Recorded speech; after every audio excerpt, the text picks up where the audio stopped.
மத்திய அரசு ஊழியர்கள் மற்றும் ஓய்வூதியதாரர்களுக்கு ஒரு முக்கியமான செய்தி உள்ளது. ஜனவரி 2025 அகவிலைப்படி 2% அதிகரித்ததைத் தொடர்ந்து தற்போது ஜூலை 2025 முதல் அகவிலைப்படி 3% அதிகரிக்க வாய்ப்புள்ளதாக கூறப்படுகின்றது. தொழிலாளர் அமைச்சகத்தால் வெளியிடப்பட்ட ஜனவரி முதல் ஏப்ரல் வரையிலான AICPI தரவுகளிலிருந்து இந்த மதிப்பீடு செய்யப்பட்டுள்ளது.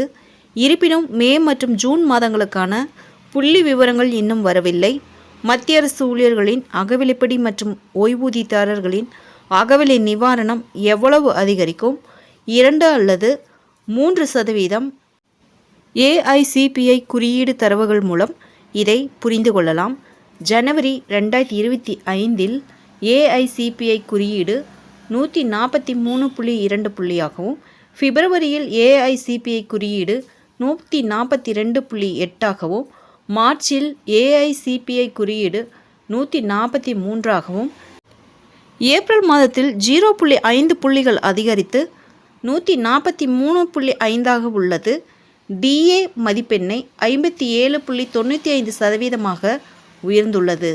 இது 2 முதல் 3% வரையிலான DA உயர்வை குறிக்கிறது. இருப்பினும் மே மற்றும் ஜூன் மாதத்திற்கான புள்ளி விவரங்கள் இன்னும் வரவில்லை. அவை முறையே ஜூன் 30 மற்றும் ஜூலை 31ஆம் தேதிக்குள் வெளியிடப்படும்.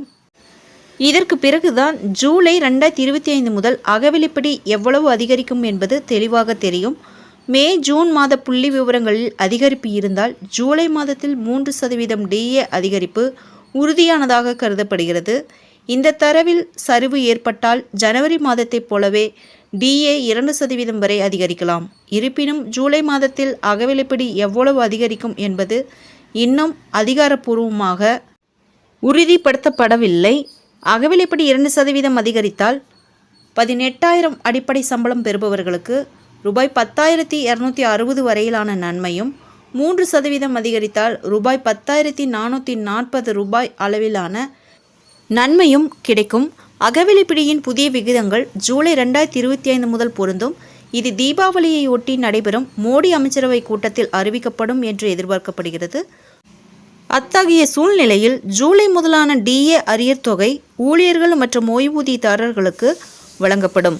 ஃப்ரெண்ட்ஸ், இந்த தகவல் உங்களுக்கு யூஸ்ஃபுல்லாக இருந்தால் என்னோட சேனலை சப்ஸ்கிரைப் பண்ணுங்கள், லைக் பண்ணுங்கள், மற்ற நண்பர்களுக்கும் இந்த வீடியோவை ஷேர் பண்ணுங்கள். தேங்க்ஸ் ஃபார் வாட்சிங்.